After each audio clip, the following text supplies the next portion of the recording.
சங்கத்தின் கரூர் மாவட்ட குழு சார்பாக நன்றியை தெரிவித்துக் கொள்கிறோம்.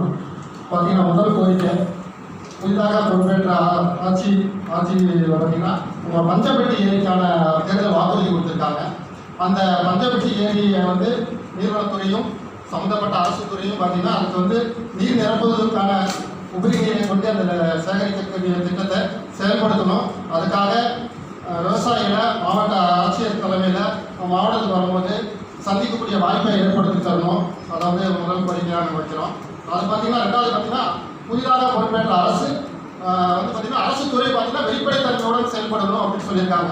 எந்த துறையாக இருந்தாலும் அது நேர்மையாகவும் எந்த ஒரு விவசாயிகளுக்காக பஞ்சபூதங்களையும் ஒரு சேதப்படுத்தாமல் அவங்களுக்கு விவசாயிகளுக்கு முக்கியம் பஞ்சபூதங்கள் நல்லா இருந்தால் தான் விவசாயம் சிறப்பாக இயற்கையாக விளையும். பார்த்தீங்கன்னா இருக்கக்கூடிய மாசு கட்டுப்பாட்டு வாரியம் இருந்தாலும் சரி, எந்த ஒரு துறையாக இருந்தாலும் சரி, விவசாயிகளுக்கும் பொதுமக்களுக்கும் இடையூறாக ஒரு அரசு செயல்பட்டு இருந்துச்சு. அதெல்லாம் பார்க்கும்போது இப்போ புதுசாக பொறுப்பேற்ற அரசுகள் அதெல்லாம் ஒரு கட்டுக்கோப்பில் வச்சு சட்ட விதிகளை முறையாக பயன்படுத்தணும்.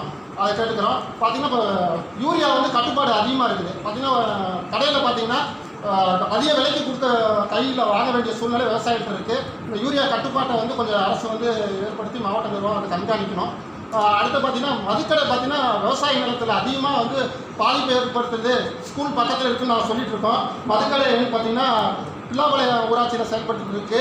பார்த்தா 49, 41 மதுக்கடை எண் பார்த்தீங்கன்னா ஏகப்பட்ட திருப்பு மனு கொடுத்துருக்கோம். பொது அமைப்பு சார்பாக கொடுத்துருக்கோம். ஸ்கூல் சார்பாக தீர்மானம் ஏற்றி அதை கிராம சபையில் தீர்மானம் ஏற்றிருக்கோம். அந்த மதுக்கடையை அகற்றி கொடுங்க.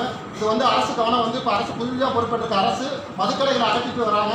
இந்த எங்களுக்கு அகற்றி வேற இடத்துக்கு கொண்டு போகிறதுன்னு சொல்கிறோம். மதுக்கடையை எங்களுக்கு வேணாம்னு நாங்கள் சொல்ல வரல. வேற இடத்துக்கு அந்த அங்கே 3 குளம் இருந்துருக்குது. அந்த ஒயின் ஷாப்பை 3 திருப்பு இடித்து அந்த பாட்டில் திருடிட்டு போயிருக்காங்க. அது விவசாயிகளுக்கும் ரொம்ப அச்சுறுத்தலாக இருக்குது. அங்கே இருக்க விவசாய நிலங்கள் பார்த்தீங்கன்னா எல்லாம் பக்கத்தில் இருக்கிற அதிக ரேட்டுக்கு விற்கிது. அங்கே இருக்க சுற்றி விவசாய நிலம் ரொம்ப கம்மி அடிமாட்டு ரேட்டு கேட்குறாங்க. அதனால அந்த மதுக்கடையை அப்புறப்படுத்தணும்.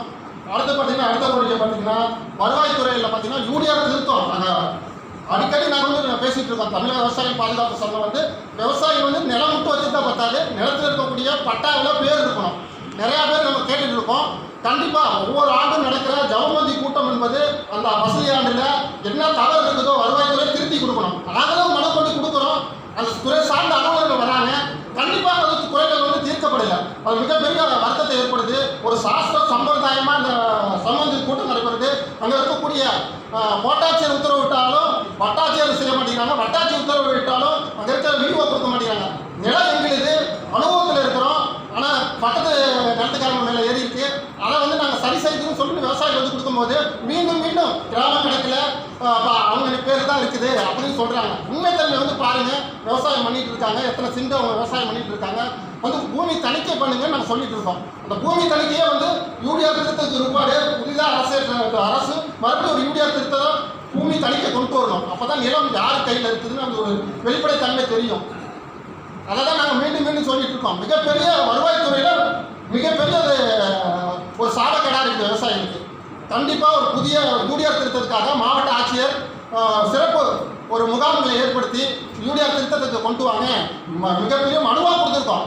அது மாதிரி விவசாயிகள் குறைதீர்ப்பு நாள் கூட்டம் ஒவ்வொரு வட்டாட்சியர்களும் கோட்டாட்சியர்களும் நடைபெறணும். அப்போ தான் அந்த விவசாயிகள் குறைகள் தீர்க்கப்படும் அப்படின்னு நாங்கள் கேட்டுட்டு இருக்கோம். இதெல்லாம் என்ன ஒரு அரசு மீதி மாவட்டத்தில் நடக்குது, ஏன் இந்த மாவட்டத்தில் நடக்கிறதுக்கு என்ன ஒரு இது அப்படின்னு நான் கேட்குறோம். அதுக்கு வெளிப்படையான ஒரு எழுத்துப்பூர்வமான அறிக்கை தரமாட்டேங்கிறீங்க. அது மாதிரி மனு கொடுத்தா மனுக்கான பதிலே நம்ம உண்மையாக இருக்குது, நேர்மையாக இருந்துச்சுன்னா அந்த பதிலே வரமாட்டேங்குது. என்ன விதிகள்னு என்ன தெரியல. சட்டம் ஒரு ஏற்றளவில் தான் இருக்குது. அது மக்களுக்கான அதிகார இதில் வரல. ஆனால் இன்னும் இருக்கக்கூடிய ஆட்சியாளர்களுக்கும் அரசு அலுவலர்களும் நேர்மையாக செயல்படுங்க. கொடுக்குற பெட்டிஷனுக்கு முறையாக பதில் வரட்டும் அப்படின்னு நான் சொல்கிறோம். அடுத்து பார்த்தீங்கன்னா மின்சார வாரியத்தில் பார்த்தீங்கன்னா தக்கல்ல பணம் கட்டியிருக்காங்க. விவசாயிகள் அவங்க தாலி பாசி அடமானம் வச்சு கொண்டு போய் வட்டிக்கு வாங்கி கட்டியிருக்காங்க.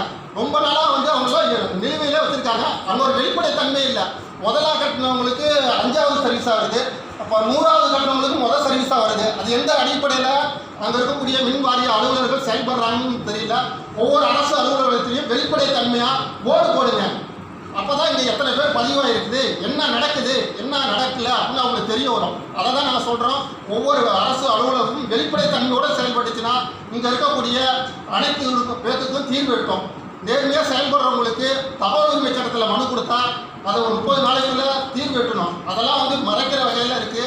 இது இனிமேல் வரும் ஆட்சியாளர்களும் இன்றைக்கு இருக்கக்கூடிய அரசு அலுவலர்களும் வெளிப்படையுடன் நேர்மையாக செயல்படுங்கள் என்று எங்கள் தமிழக விவசாய பாதுகாப்பு சங்கத்தின் சார்பாக வலியுறுத்துகிறோம்.